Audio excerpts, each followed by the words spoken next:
Father, I beg you, watch over her. Bring peace to this family. We believe in your mercy. The sun rises slowly over a quiet street lined with modest houses. A soft mist clings to the air. The town is waking up. Sprinklers hiss, dogs bark in the distance, and somewhere a church bell rings, gentle and familiar. In a world that moves too fast to notice small miracles, there are still people who live by faith, quiet, unseen, and unshaken. Ana Morales, late 30s, moves quietly through her small but tidy kitchen. Her face carries both warmth and tiredness, the kind that comes from giving more than she keeps for herself. The house is humble, the walls decorated with family photos. One shows her late husband, Daniel, smiling beside her, and their daughter, Grace, as a little girl. Ana sets a cup of coffee on the table, then folds her hands. Lord, thank you for another day. Help me be kind, even when it's hard. Help me love, even when it hurts. She opens her eyes and smiles faintly, as if the prayer itself steadied her heartbeat. Outside, a breeze stirs the curtains, almost like a response. Ana walks toward the bus stop with her tote bag slung over her shoulder. She greets her neighbors with a soft wave, though many offer only polite nods or murmured replies. People said she was too gentle for this world, too trusting, too hopeful. They didn't understand how much strength it takes to stay kind when life has already broken your heart once. The hospital hums with the low rhythm of beeping machines and rushing footsteps. Ana clocks in, tying her hair back neatly. Other nurses chat nearby. Quick laughter, gossip, small talk. Tara, bold and sharp-eyed, watches Ana cross herself before starting her shift. Here comes Saint Anna again. Ana hears it, but she doesn't react. She picks up her clipboard, offering a gentle smile instead. Kindness had become her armor. Faith, her quiet rebellion. Ana kneels beside an elderly woman in pain. She adjusts the blanket carefully, her hands calm and steady. You always look so peaceful, dear. How do you do it? Peace doesn't come from the world, Mrs. Dalton. It comes from knowing I'm not walking alone. The patient's eyes fill with tears. She nods. Ana takes her hand, and for a moment, the room feels still, like the rest of the world has paused. During her break, Ana sits alone on a bench, watching birds flutter in the trees. She removes a small silver cross from her pocket, rubbing it between her fingers. 2 years ago, she'd buried her husband, her best friend, her safe place. The accident had taken everything but her faith, and somehow, that faith became the one thing she refused to let go of. A faint memory flickers. Daniel laughing, holding her hand at church, whispering, "We'll get through anything. As long as we keep praying." Ana closes her eyes, holding back tears. I miss you every day, but I'm still believing. A bird lands near her feet, a small robin, unafraid. Ana smiles through her tears. Ana walks past 2 co-workers whispering. She catches her name and the words, "praise too much," and "old-fashioned." She keeps walking, back straight, eyes forward. She'd grown used to the whispers, to being misunderstood, to people mistaking faith for foolishness. But she carried herself with the quiet knowing that strength doesn't always roar. Sometimes it kneels. The house is silent. Grace, now 16, is in her room with headphones on. Ana moves through the small living room, picking up a folded blanket and lighting a single candle near the photo of her late husband. She sits by the window, watching the stars. Every night, she prayed, not because her life was easy, but because it wasn't. Prayer was the bridge between what hurt and what healed. Ana folds her hands again. Thank you for today, Lord.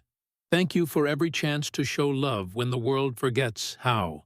The candle flickers. For a moment, a subtle gleam of light reflects in the window. Faint but steady, almost as if something unseen is listening. The stars shimmer against the black sky. One star, brighter than the rest, seems to glimmer right above the hospital where she works. She didn't know it yet, but heaven had been watching all along. And soon, faith, the very thing they mocked, would become the only light left when the darkness fell. The halls buzz with activity, nurses moving briskly, intercoms humming. Anna walks in with her usual calm smile, her ID badge swinging from her lanyard. She greets a janitor with warmth, hands him a coffee she picked up on the way. "You're too kind, Miss Anna. Kindness is free. Mr. Lewis. Might as well give it away." Her words are gentle, but behind them is weariness. The kind that comes from carrying peace in a world that keeps trying to take it from you. Tara, early 30s, confident and sharp-tongued, scrolls through her phone as Anna walks by. A few other nurses laugh quietly. "Hey, Anna, you gonna bless the charts before we file them?" Laughter ripples. Anna stops, her face still soft. Only if they need it. She walks away without bitterness, though her hands tremble slightly when she reaches her patient's room. They thought their words didn't wound her, but every joke, every sideways glance left a mark. Small cuts that faith alone had to bandage. Anna helps an elderly man sit up, checking his IV line. "You got a good heart, dear. Don't let anyone steal that from you." Anna smiles faintly. "I'll try not to," but in her eyes, there's a flicker. Doubt, maybe. Or just the quiet ache of trying to stay kind when kindness is treated like a flaw. The nurses gather as Mr. Holland, the new hospital administrator, stands at the front. He's polished, all business. "We're implementing new efficiency protocols. That means no unnecessary delays during rounds, and that includes distractions." His eyes briefly land on Anna. "Our patients need professionalism, not personal beliefs. We're here to treat, not to preach." The room is silent. Tara smirks. Anna lowers her gaze, her cheeks flushing. It wasn't anger that filled her. It was sadness. Not because she'd been scolded, but because compassion had somehow become something to apologize for. Anna passes a dying patient's room. The woman's family is gone for the night. Machines beep softly. Anna hesitates, then steps in. She takes the woman's frail hand. "You're not alone. God is here with you." She prays quietly, a simple, tender prayer for peace. The woman's breathing slows. Her lips curve in a faint smile before she drifts into rest. Anna wipes her tears quickly and steps out, only to find Tara standing in the hallway. "You know that's against policy now, right?" "I was just offering comfort." "To a patient who can't consent?" "Be careful, Anna. Some people might call that unprofessional." Tara walks away, satisfied. Anna watches her go, her heart sinking. Rain drizzles. Anna leans against her old car, exhausted. She exhales, watching the water slide down the windshield. It wasn't just about faith anymore. It was about how the world had changed, how mercy was now seen as weakness, and prayer as foolishness. Her phone buzzes. A message from Grace. Grace. "Mom, can you not pray with people at work? Everyone's talking about it." It's embarrassing. Anna's heart tightens. She types, then stops, deletes, types again. "Anna, I'll try to be careful. Love you, sweet girl." She puts the phone down, her reflection dim in the glass. The rain outside blurs her face, as if even the sky can feel her sorrow. The house is quiet except for the hum of the refrigerator. Grace sits at the table scrolling on her phone, avoiding her mother's eyes. "Long day?" "Yeah. People at school were talking." "About you?" "Again." "Oh? What did they say?" "That you pray for everyone. That you're weird about it." Anna pauses. She doesn't argue. Instead, she takes a slow breath. Sometimes people don't understand kindness until they need it. Grace looks away, uncomfortable. "Maybe just don't make it so public, okay? Please?" Anna nods, forcing a small smile. "I'll do my best, sweetheart." Grace nods, but guilt flickers across her face. She gets up and goes to her room, leaving Anna sitting alone. The house is dark now, Anna kneels by her bedside, hands clasped, the soft light of a small lamp spilling over her face. Her voice trembles, tired but steady. Lord, it's hard to love when love isn't returned. It's hard to stay gentle when the world feels so sharp. But please, help me. Help me love those who hate me. Help me be light when they only see darkness. She wipes her tears, her breath shaky but calm. The candle flickers again, just like before. Outside her window, thunder murmurs in the distance, faint, like a warning or a promise. She didn't ask for miracles, only for strength. But heaven was already listening, and soon the answer would shake the whole town. The fluorescent lights hum softly above. Anna walks in with her usual calm smile, though her eyes show fatigue. A few nurses glance up, whispering to one another. The tone in the air has changed, colder, sharper. She feels it. Every step echoes a little too loud. The whispers were heavier now. They didn't just follow her. They surrounded her. Something had shifted, though she didn't yet know what storm was waiting.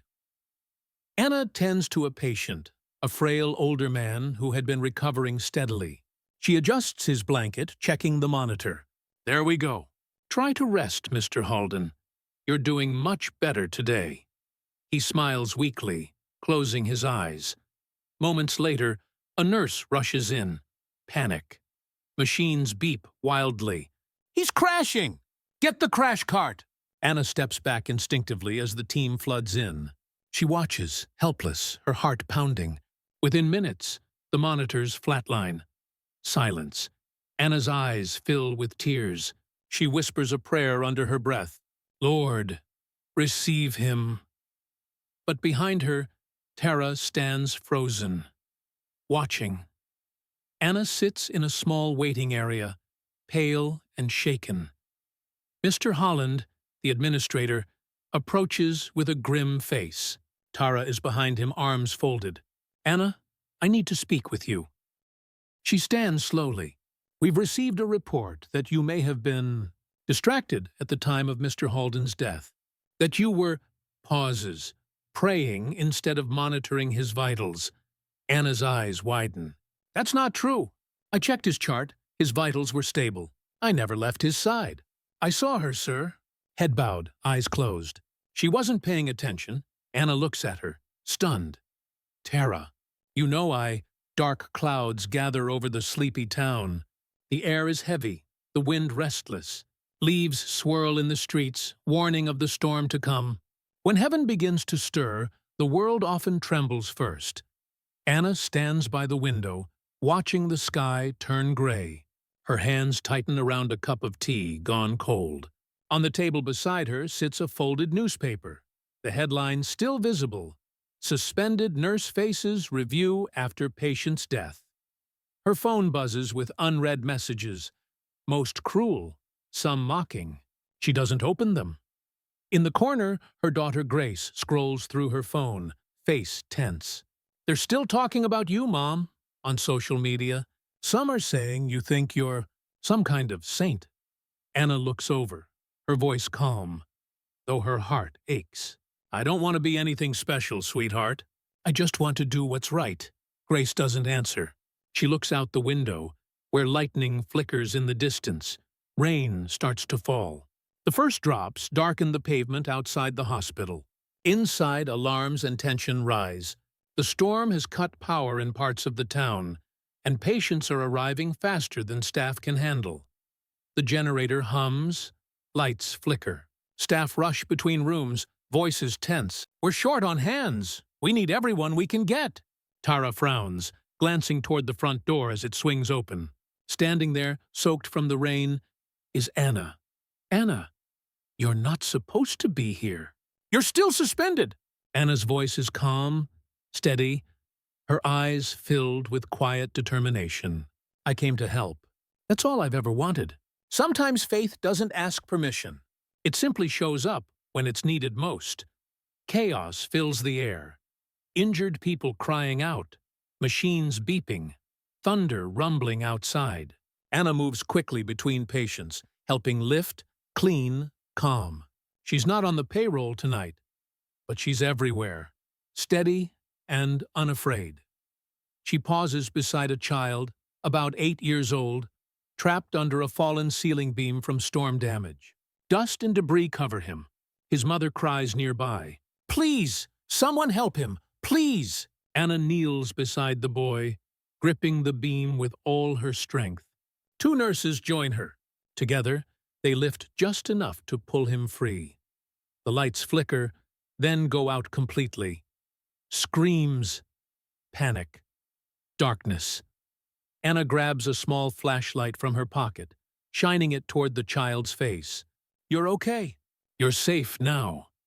Her voice is soft, steady, like an anchor in the storm. Wind howls through broken windows. The backup generator fails. Staff are running on instinct now. Anna moves room to room, checking pulses by flashlight. She murmurs quiet prayers as she works. Not loud, not dramatic. Just faithful whispers. She didn't pray for herself. Not once. She prayed for them. The frightened, the broken, the ones who mocked her. That's what faith does. It forgets itself to love others first. The storm intensifies. A deafening crash. Part of the ceiling caves in. Anna turns, sees the same little boy's mother trapped under debris. Without thinking, she runs toward her, pushing aside heavy beams and wires. Her arms tremble with effort. Another thunderclap shakes the building. A steel beam falls. Anna shoves the woman clear just as it collapses across her back. Silence. Dust fills the air. Anna is pinned, gasping, but alive. She can't move. Her flashlight has rolled away. In the darkness, her voice trembles. But it doesn't break. "Father, if this is the end, let it be for your purpose. If they must see anything, let them see you through me." Her hand finds the small silver cross in her pocket. She grips it tight. Lightning flashes outside, bright enough to light her face. Blood, tears, and peace all mixed together. The same faith they mocked was now her only hope. And in the roaring wind, heaven began to answer. The storm rages on. Sirens wail. Power lines spark. But somewhere inside that broken building, a prayer still echoes. Steady, unwavering, alive. The storm has reached its breaking point. Sheets of rain slash through the night. Lightning cracks across the sky like torn silk. The hospital, half in darkness, looks like a wounded heart. Flickering lights, shattered windows, sirens in the distance. When storms come, they don't just flood streets. They flood hearts, with fear, with doubt, with questions too heavy for the soul to carry. The wreckage groans under the weight of the storm. Water drips through the ceiling, pooling on the floor. Anna lies pinned beneath the debris, her breath shallow. Every inhale burns. Her rosary is clutched tight in her trembling hand. "Father, into your hands I give what's left of me." Her voice fades under the thunder. The building shudders again. Somewhere nearby, someone cries for help. Faint, but real. Anna turns her head toward the sound, straining to see through the dust and darkness. Her lips tremble, but she whispers anyway, "I'm here." "You're not alone. Just hold on." Even when trapped, she comforts others first. Rescue workers and nurses move frantically. Tara stands among them, soaked, trembling. She hasn't seen Anna since the collapse. Her voice shakes as she speaks to a paramedic. "There's still someone in there. Anna Morales. She went after a patient. Beat. She shouldn't have been here. But she came anyway." The paramedic nods grimly and grabs his flashlight. "Then she's one of the reasons people made it out. Let's find her." They charge toward the collapsed corridor, stepping through water and glass. The metal cross on the hospital roof sways dangerously in the wind. Lightning flashes, close, almost blinding. The air hums, thick with electricity. They said heaven was silent, but heaven was listening. Anna's eyes flutter open. She's weak, fading. but she begins to pray aloud, her voice barely a whisper over the roaring wind. Lord, I don't ask for miracles, just light enough for them to see. Thunder rumbles in reply, distant, deep, almost like a voice. Rain leaks through the ceiling and runs over her face like tears from above. Lightning splits the sky, blinding white. It strikes the hospital's rooftop cross, but instead of burning, it glows. The metal gleams like molten gold, light spilling down across the rooftop, cutting through the storm clouds. The glow doesn't fade. It strengthens, steady, warm, alive. We'll be conducting an internal review.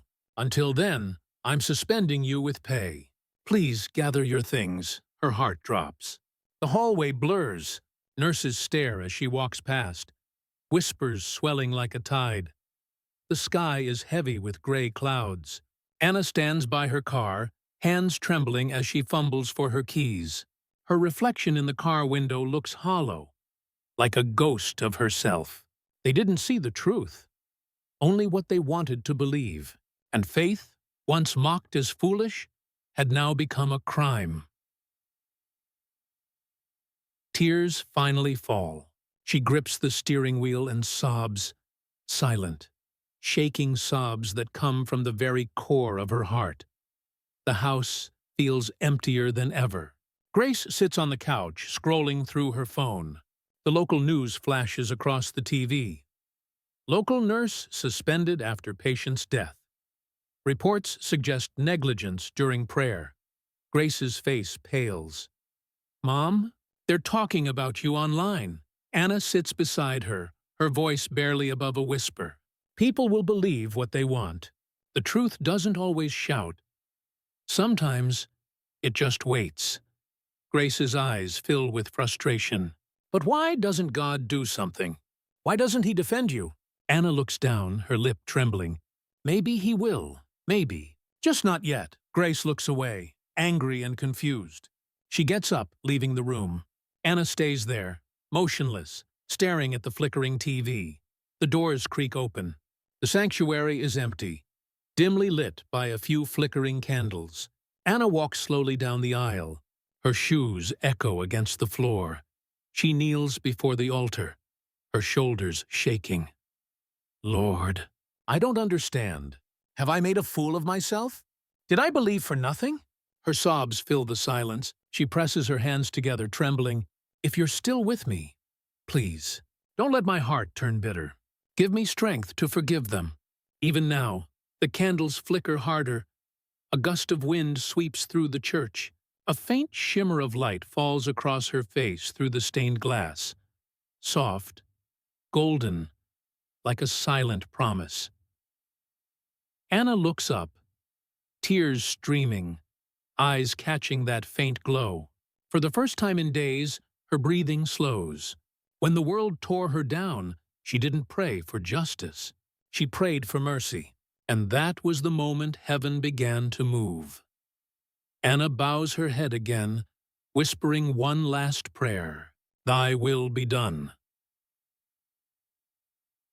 As she leaves the church, a distant rumble of thunder rolls through the dark sky. It's faint, almost gentle, but enough to make her pause and look upward. What she didn't know was that her prayer had already been heard, and soon the heavens would answer, not quietly, but for all to see. The corridors fill with that light, faint at first, then bright enough to guide the rescuers. Look, there, that hallway. They follow the glowing reflection bouncing off wet tiles, leading straight toward the collapsed section. Tara gasps, her hands shaking. She whispers under her breath, almost afraid to believe. Oh my God. She asked for light. They reach the rubble, and there she is.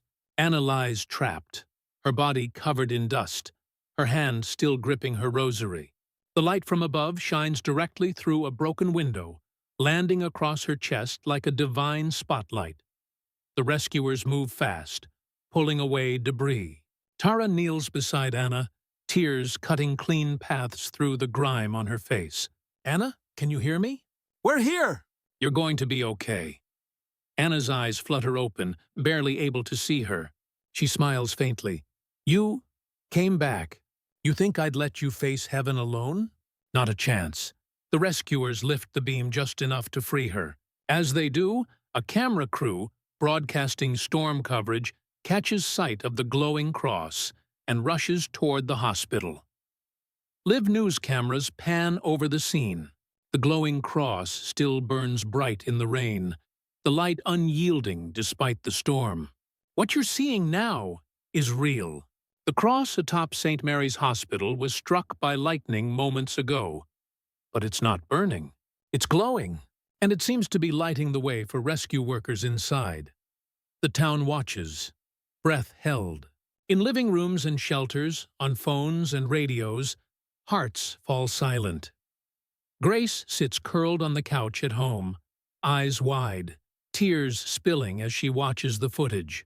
On screen, rescuers carry her mother out, unconscious, covered in dust, but alive.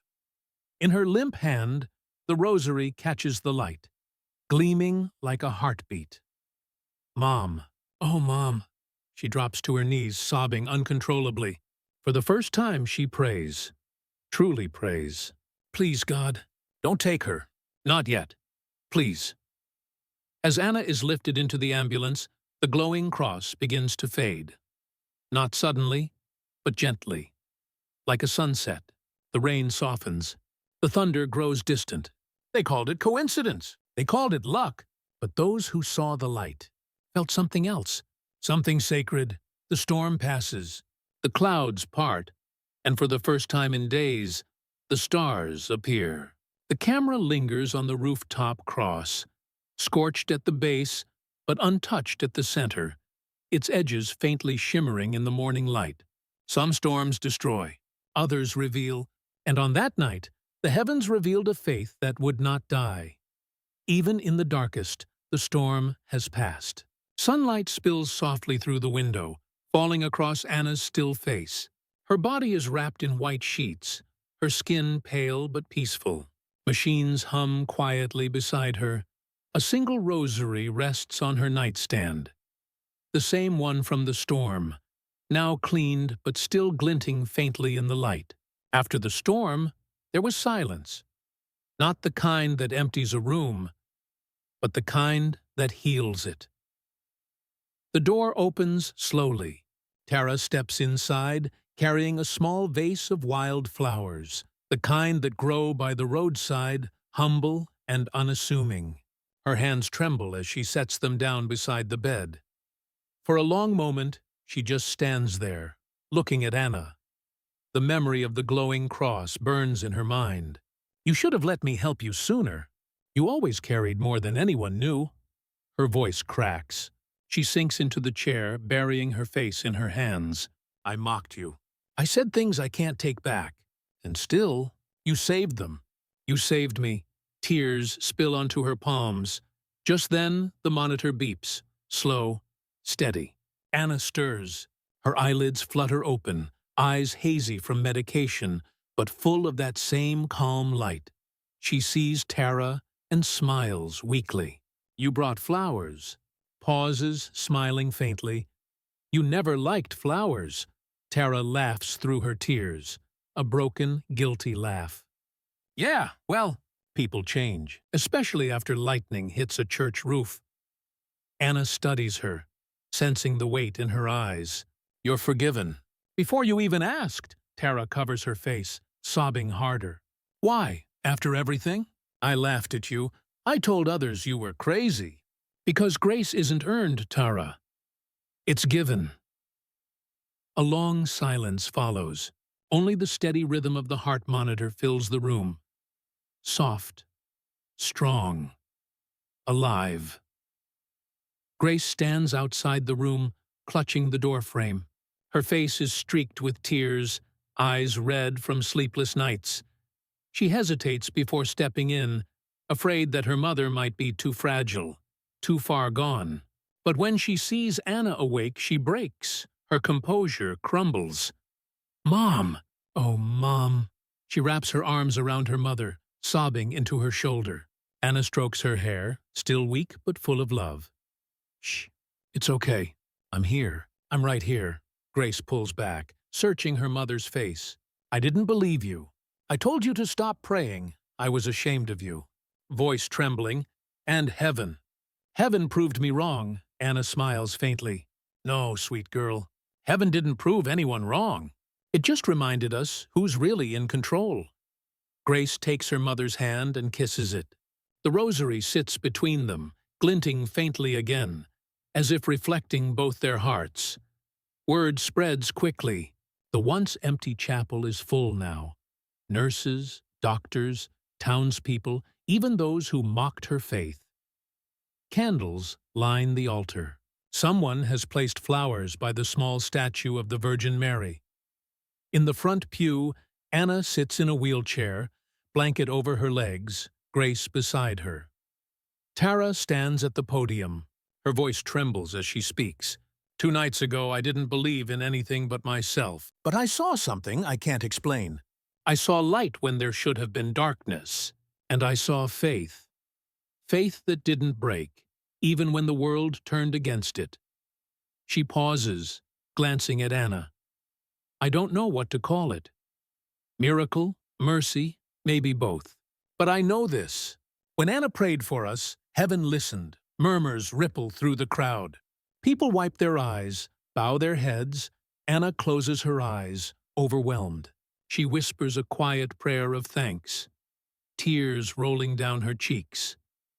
The hospital entrance gleams with new sunlight. Workers hang a plaque on the wall. Compassion in crisis, honoring the spirit of those who served with love. Anna's name appears below the inscription. Tara volunteers at a local food drive, smiling genuinely for the first time in years. Grace kneels beside her mother in church, eyes closed in peaceful faith. Patients who once mocked now ask Anna to pray with them. A local reporter interviews Anna for a feature. She sits upright in her bed, looking healthier now. Her tone is calm, humble. Mrs. Morales, the town is calling what happened a miracle. Do you see it that way? Anna looks out the window at the sunlight dancing on the wet pavement. A miracle isn't always thunder and lightning. Sometimes it's a heart that forgives when it has every reason not to. Sometimes it's light finding its way into places we thought were too dark. The reporter nods, silent, visibly moved. Anna looks back to her rosary, turning it gently in her fingers. Heaven doesn't answer to humiliate, only to heal. The camera lingers on her face, serene, glowing with quiet strength. The final scene of this section. Anna sits alone again, but this time the chapel isn't empty. Voices fill it.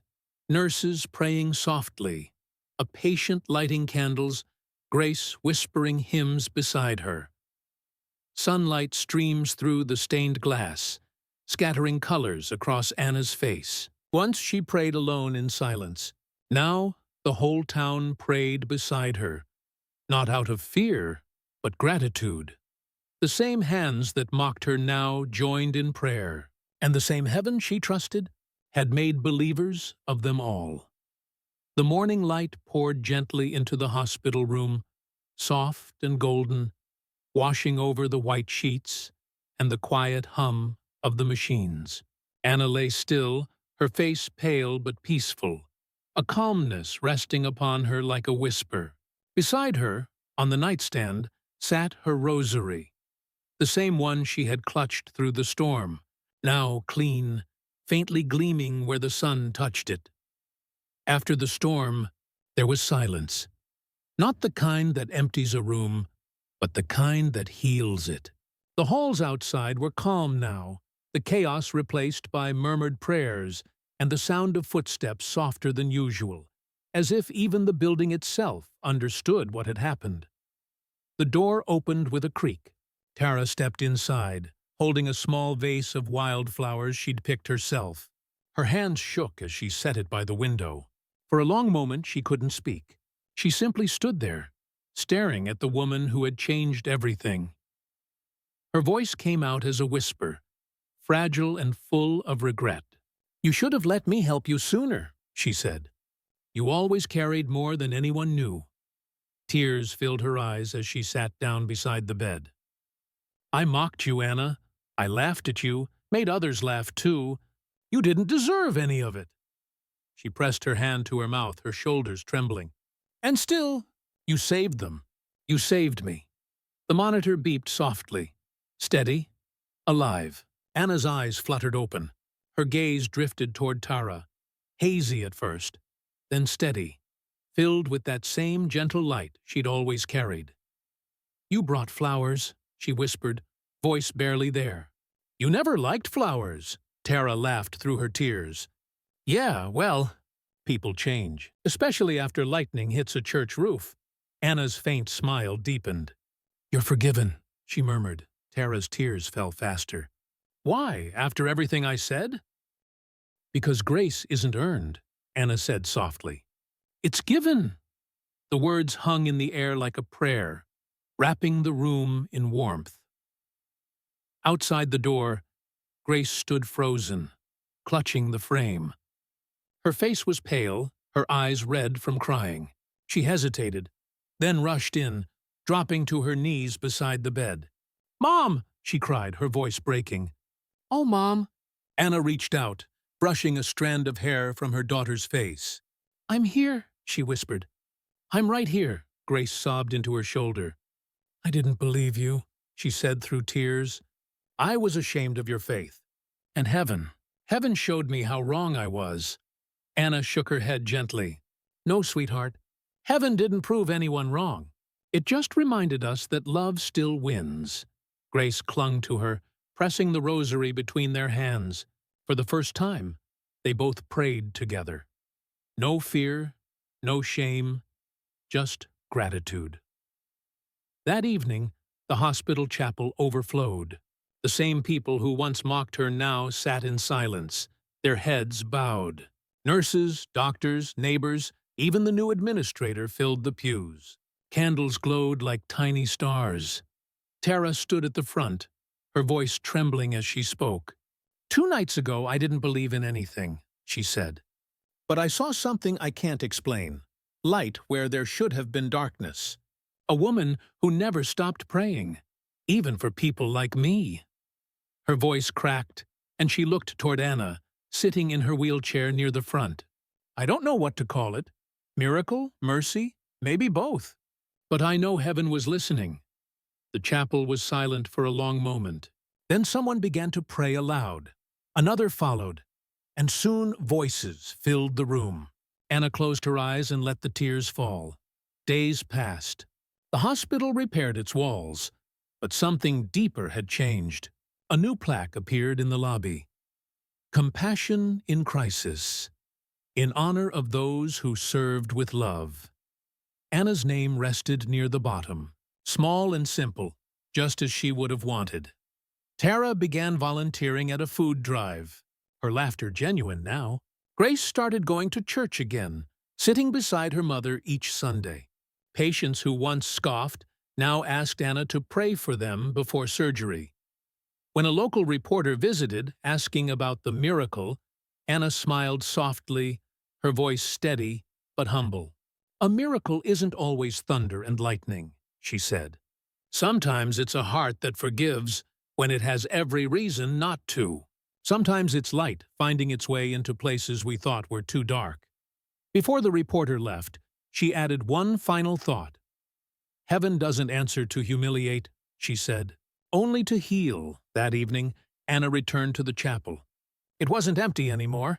People prayed quietly around her, some lighting candles, some simply sitting in stillness. Grace sat beside her, holding her hand. Sunlight streamed through the stained glass windows, scattering color across the room. Anna bowed her head. Once, she had prayed alone in silence. Now, the whole town prayed beside her. Not out of fear, but gratitude. The same hands that mocked her now joined in prayer, and the same heaven she trusted had made believers of them all. The light through the window fell across her face, warm and golden, like a quiet promise kept. Weeks passed. The chaos faded. but the memory of that night lingered like a hymn that never stopped echoing. The town had returned to its rhythm. Cars on Main Street, children laughing near the park, nurses rushing through hospital corridors. Yet something in the air had changed. People spoke softer now, smiled more easily, paused to help one another without being asked. Anna walked those same halls again, not as the woman everyone pitied, but as someone quietly revered. Her uniform was the same, her gentle voice unchanged. But when people looked at her, they saw something more. A living reminder that faith could survive even the fiercest storm.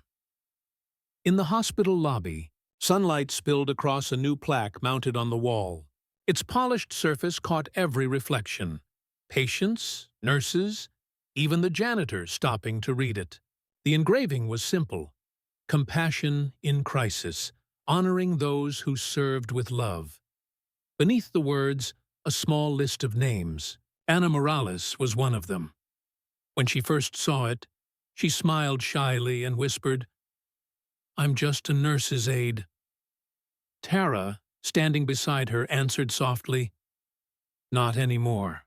You're the reason we remembered what compassion looks like." Tara had changed too. She organized a small charity fund in Anna's name, Hands of Hope, to help families struggling after emergencies. Every flyer she printed carried a short message at the bottom. Faith is not weakness. It's courage that refuses to die. Anna's daughter, Grace, began joining her every Sunday at church. The first time she sat stiff and nervous, her hands fidgeting in her lap. But as the choir began to sing, she reached for her mother's hand and didn't let go. Week after week, she returned, sometimes to sing, sometimes to light candles, sometimes just to sit in quiet peace. The walls that had once separated them now felt like bridges. One afternoon, as they left the hospital together, Grace looked up at the sky. Clear, wide, endlessly blue. "Mom," she said, "do you ever wonder why it happened?" "Why that night?" Anna smiled, her gaze soft and steady. "Maybe to remind us that even in the storm, God still speaks. We just have to listen." They walked home in silence, the sound of their footsteps mingling with the rustle of leaves. The following morning, before the world had fully woken, Anna rose as she always did, quietly, faithfully. The dawn light touched the curtains, spilling into the small kitchen where she brewed her coffee. The house smelled of warmth and peace. She knelt by the window, hands folded, eyes closed. It was the same prayer she had whispered every morning for years. "Lord, thank you for another day. Help me to be kind when it's hardest, to love when it hurts, and to trust when I don't understand." The difference now was that she no longer prayed alone. Down the hall, Grace stirred in her room. Across town, Tara paused her morning rush, taking a brief moment to bow her head. Even strangers, people Anna might never meet, began their day with small prayers of their own, sparked by the story that had spread far beyond their little town. Outside, the hospital cross gleamed faintly in the morning sun, its metal still bearing the faint marks of the lightning strike. It stood as a quiet monument, not to power, but to mercy. Anna opened her eyes, smiling softly as light filled the room. They had mocked her for believing in heaven, but heaven had believed in her all along.